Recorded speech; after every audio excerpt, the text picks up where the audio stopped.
अयोध्या नगरी कितनी पुरानी है, क्या आपको इसका अंदाजा है? भारतीय वेदों और शास्त्रों में भी अयोध्या का जिक्र मिलता है।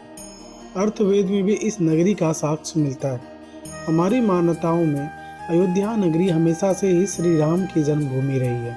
अयोध्या का धार्मिक इतिहास तो हमने रामायण में पढ़ा है, लेकिन इसके इतिहास का एक पन्ना विवादित भी है। हम बात कर रहे हैं बाबरी मस्जिद और इससे जुड़ी घटनाओं की।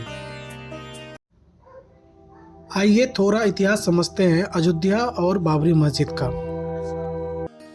माना जाता है कि भगवान की नगरी अयोध्या को सतयुग में वैवस्वत मुनि ने स्थापित किया था।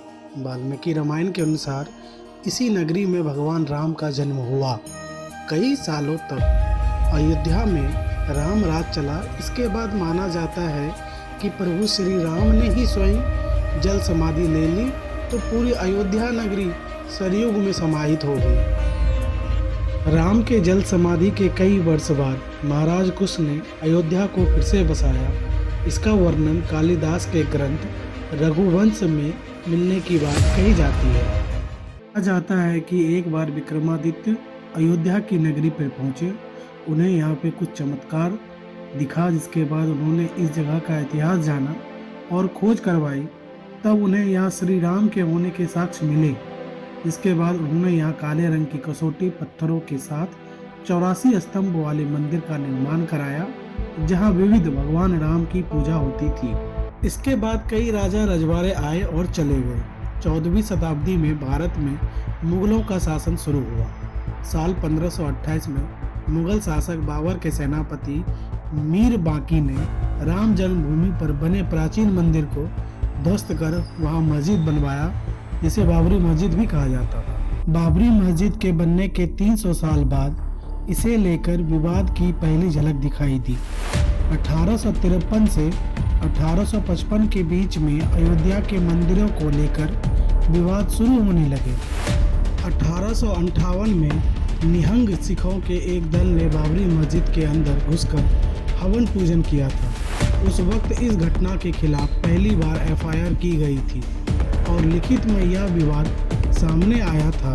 उसमें लिखा गया था कि अयोध्या में मस्जिद की दीवारों पर राम नाम लिख दिया गया है और उसके बगल में एक चबूतरा बना है। साल 1859 में अंग्रेजी सरकार ने चबूतरे के बीच एक दीवार खड़ी कर दी, जिससे हिंदू पक्ष और मुस्लिम पक्ष शांति से अलग अलग स्थान पर पूजा और इबादत कर सके। साल सन 1885 में पहली बार राम मंदिर विवाद फूट पहुंचा था।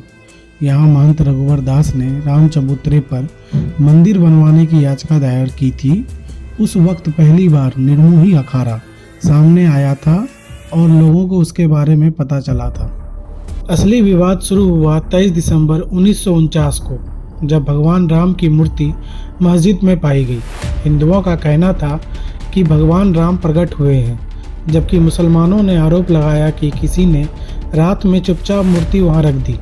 यह विवाद इतना बढ़ा कि आखिरकार तत्कालीन सरकार उस ढांचे को विवादित मानकर उस पर ताला लगवा देना पड़ा। ढांचे के अंदर नमाज रुक गई, लेकिन बाहर राम चबूतरे और परिसर के बाकी हिस्से में पूजा अर्चना निरंतर चलती रही। साल 1950 फैजाबाद सिविल कोर्ट में 2 अर्जी दाखिल की गई। इसमें एक में रामलला की पूजा की इजाज़त और दूसरे में विवादित ढांचे में भगवान राम की मूर्ति रखने की इजाज़त मांगी गई। इसके बाद 1959 में निर्मोही अखाड़ा ने तीसरी अर्जी दाखिल की। 1961 सुन्नी बोर्ड ने अर्जी दाखिल कर विवादित जगह के मूर्ति हटाने की मांग की।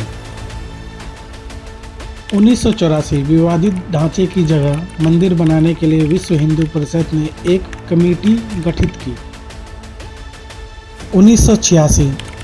1986 में यूसी पांडे की याचिका पर फैजाबाद के जिला जज केएम पांडे ने 1 फरवरी 1986 को हिंदुओं को पूजा करने की इजाज़त देते हुए ढांचे पर से ताला हटाने का आदेश दिया।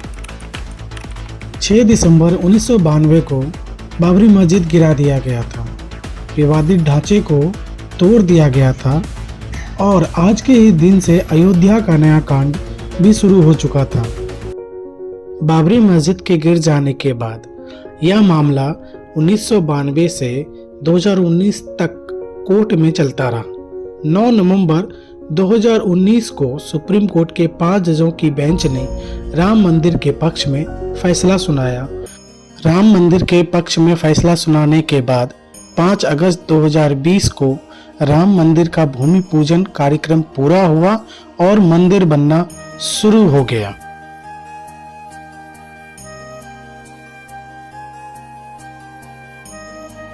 वह दिन आ ही गया जब मंदिर बनकर तैयार हो गया और 22 जनवरी 2024 को भव्य और दिव्य तरीके से मंदिर का प्राण प्रतिष्ठा प्रधानमंत्री मोदी के द्वारा किया गया। 500 सालों का इतिहास खत्म हुआ और रामलला पुनः अपने गर्भगृह में स्थापित हुए। माना जाता है मंदिर वहीं बना है जहां उसे बनना चाहिए। कैसा लगा यह वीडियो आप लोगों को जरूर बताएं, कमेंट करें, लाइक करें और सब्सक्राइब करें।